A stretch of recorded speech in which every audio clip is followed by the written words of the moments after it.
तो यहाँ पर हम लोग देखने वाले हैं प्रोपागेशन डिले। ठीक है, तो प्रोपागेशन डिले कब कब आता है, जैसे कि इनपुट आपने दिया, आउटपुट आने में जो हमको डिले मिल रहा है उसको हम देखने वाले हैं। तो यहाँ पर देखेंगे, जैसे इनपुट हमने वी इन दिया, तो आपको पता होगा कि यहाँ पर हम इनपुट जैसे देते हैं हाई से लो, तो लो से हाई इन्वर्टर है तो लो से हाई कर देगा, लो से हाई दोगे तो हाई से लो कर देगा। तो ये चीज़ हमें करनी है। तो सबसे पहले हम लोग देख लेते हैं, अगर मैंने क्या, अगर मैंने हाई से लो दिया क्या इनपुट, ठीक है, तो इनपुट मैंने बना दिया हाई से लो। ठीक है, तो ये हाई से लो कर दिया 1 से 0। ठीक है, तो हमारा आउटपुट कैसा होगा भाई, आउटपुट कैसा आएगा, आउटपुट हमारा आएगा लो से हाई। तो हमारा लो से हाई आ गया, ये आउटपुट हो गया, दिस इज द आउटपुट, और ये हमारा इनपुट है। तो जब आपने इनपुट दिया होगा 1 से 0 तो याद करो हमने क्या पीछे देखा था कि उस समय क्या होगा, P और N कैसे होंगे, P और N कैसे होंगे, P हमारा किस कंडीशन में होना चाहिए, लीनियर में होगा, यस लीनियर में होगा, और N हमारा जो था वो क्या था, कट ऑफ में था, कट ऑफ में था। ठीक है, तो कट ऑफ में था, ये लीनियर में था।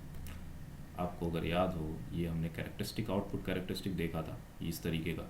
यहाँ इस रीजन में क्या था, यहाँ पर हमको देखा था कि N जो था वो कट ऑफ में था, कट ऑफ में था, और जो हमारा P था वो हमारा क्या था, लीनियर में था। और आगे जब हमने जीरो से, अब जब 0 से 1 होता ना, 0 से 1 हमारा आउटपुट होता है, तब क्या था, P हमारा कट ऑफ में था और N हमारा लीनियर में था। ये चीज़ हमने पीछे देखी है, तो इसकी अभी हमें यहाँ ज़रूरत है नहीं, हमको ये पता है ये कंडीशन होती है। ठीक है, तो जब इनपुट हमने क्या लगाया था 1 से 0 कर रहे हैं, तो हमारा जो P था वो लीनियर में था, N था हमारा कट ऑफ में। तो चलिए लीनियर होगा यानी ओमिक, ओमिक होगा, और ओमिक होगा तो क्या होना चाहिए यहाँ पर, रेजिस्टेंस, यानी यहाँ हम रेजिस्टेंस की भी बात करने वाले हैं, यानी आरपी की वैल्यू आ जाएगी इधर, तो इधर हम आरपी भी आएगा। ठीक, तो चलिए हम ड्रॉ करते हैं, और हमें नेक्स्ट देखने वाली है, ये देखिए वी डी डी ये हो जाएगा, ये हमारा था, ओके एक मिनट। ठीक है, तो हम यहाँ पे रेजिस्टेंस लगा देंगे, लीनियर यानी पी हमारा लीनियर है, तो यहाँ पे हम आरपी से रिप्लेस कर देंगे। ठीक, अच्छा अगला, ये जो हमारा जो एन मॉस था वो कैसा था, कट ऑफ में, तो भाई कट ऑफ था वो तो ऑफ रहने वाला, इधर इसका कुछ कंसिडरेशन है नहीं।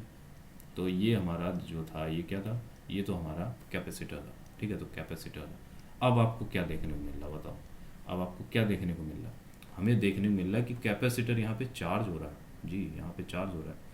तो चार्ज कैसे हो रहा है, ये तो आरपी था, ये देखिए ये पाथ बन रहा है, चार्ज हो रहा है यहाँ पे, आई फ्लो हो रही है यानी चार्ज हो रहा है, यानी कैपेसिटर कैसा हो रहा है, यहाँ पर चार्ज हो रहा है, चार्जिंग हो रही है। ठीक है, तो यहाँ पे चार्जिंग, और आरपी की वैल्यू क्या थी जो हमने पीछे देखी थी, mu P C O X W Y L and V G S minus V T P. ठीक है, तो ये हमको आरपी मिलेगा। अब हमको यहाँ पे चार्जिंग हो रही है, तो हमको यहाँ देखिए चार्जिंग का भी हम लोग ग्राफ बना सकते हैं, इस तरीके का चार्जिंग का भी आ जाएगा। ये यहाँ पर चार्जिंग हो रही है, किसकी, कैपेसिटर की चार्जिंग हो रही है, और ये कब कितनी मैक्सिमम हो सकती है, यानी वीडीडी तक, लगभग वीडीडी तक हो सकती है, वी इक्वल टू वी सी, और ये देखो टाइम है। तो चार्जिंग टाइम कांस्टेंट हमको पता होना चाहिए, तो चार्जिंग टाइम कांस्टेंट कैपेसिटर का कितना हो जाएगा, R P into C L, क्योंकि यहाँ पे सी एल दिया हुआ था, तो ये भी सी एल कर लो, R P into C L. तो हमने क्या देखा यहाँ पर हमने देखा कि टी पी एल एच, इसको मैं क्या बोल सकता हूँ, प्रोपागेशन डिले, ये प्रोपागेशन डिले है for output to go from low to high. जब आपका आउटपुट जो था वो लो से हाई जा रहा है उस समय, तो मैं लो से हाई, मैं 0 से 1 बोल देता हूँ, मुझे ऐसे थोड़ा ज़्यादा ठीक लगता है। तो यहाँ हमने टी पी एल एच की बात कर ली। नेक्स्ट पार्ट में आते हैं। हम बात करें टी पी एच एल, यानी जब आपका आउटपुट कहाँ से जाएगा, हाई से लो की ओर, ये रहेगा। ओके, तो यहाँ डिस्चार्जिंग होगी, तो डिस्चार्जिंग होगी जब आपका आउटपुट हमारा, जब आपका आउटपुट जो था वो किस में था, हाई से लो, यानी हाई से लो, और उस समय आपने इनपुट क्या लगाया होगा, लो से हाई, लो से हाई होगा। तो यहाँ पे लो से हाई है, 0 से 1, ठीक। अब यहाँ पे हमने देखा था कि जो P था, P मॉस था और N मॉस था, N मॉस, वो कैसे थे, पिछले वाले में देखिए कैसे था, जस्ट अल्टरनेट उसका होगा। यहाँ P मॉस लीनियर था, तो वहाँ पर P मॉस कैसा हो जाएगा, कट ऑफ में। तो P मॉस हमारे आ जाएगा कट ऑफ में, कट ऑफ में, और N मॉस हमारा लीनियर में, ठीक है। तो हम बना देंगे अपना फिगर, फिर से यहाँ पर फिगर बनेगा, ठीक है। तो फिगर क्या बनेगा,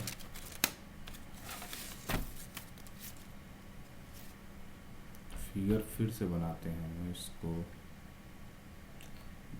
इसको नहीं लेते हैं, इस वाले को लेते हैं। तो ये तो ऑफ हो गया, और यहाँ पर हमें रिप्लेस क्या करना होगा, एक रेजिस्टेंस के द्वारा। तो ये हो जाएगा हमारा C, ये C हो गया, इसको मैं C बोल दे रहा हूँ, ये C हो गया, C। अब देखो ये जो है ये डिस्चार्जिंग हो रही है, यहाँ पर डिस्चार्जिंग हो रही है, चार्ज होके भी डिस्चार्ज होगा इसके तरफ। तो ये RN था, ऊपर था RP, अब यहाँ पे RN, ठीक है। RN को भी वैसे लिखेंगे जैसे यहाँ पर लिखा था ये, ठीक है। तो यहाँ पर हम फिर से, यानी डिस्चार्जिंग का अगर हम फिगर बनाएं, यानी यहाँ कैपेसिटर की क्या हो रही है, डिस्चार्जिंग हो रही है। तो कैपेसिटर हमारा डिस्चार्ज करेगा, ठीक है। तो कुछ वैल्यू पहले रही होगी, मैक्सिमम कितनी वैल्यू अटेंड कर लिया, उस वैल्यू से ये डिस्चार्ज होना चालू हो जाएगा, ठीक। तो ये कैपेसिटर डिस्चार्ज होगा टाइम के साथ, ठीक। अच्छा, अब हम यहाँ फिर से वही बात करेंगे कि कैपेसिटर के टाइम कांस्टेंट की बात कर लेते हैं। तो यहाँ RP ना हो करके RN है, देखिए यहाँ RN के थ्रू हो रहा है, तो RN हो जाएगा, और ये CL। तो ये हमारा था डिस्चार्जिंग कांस्टेंट। अब देखिए जो TPLH और TPHL, TPHL और TPLH, ये दोनों की वैल्यू कब बराबर होगी, इन दोनों की वैल्यू तभी बराबर होगी जब RN बराबर हो जाए RP के, क्योंकि भाई CL के तो वैल्यू नहीं चेंज हो रही, CL की तो वैल्यू वही रहेगी ना, सेम। अगर आप इसकी वैल्यू कर दो बराबर, तो ये किसकी कंडीशन हो जाएगी, सिमेट्रिकल CMOS इन्वर्टर की कंडीशन, ठीक है। तो CMOS inverter, symmetrical CMOS inverter की कंडीशन हो जाएगी।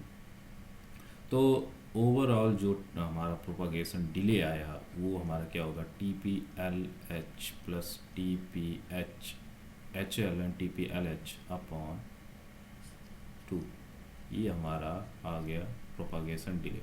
तो यही हमको पता करना था, ठीक है। तो कितना आ गया, TPLH एंड TPHL/2।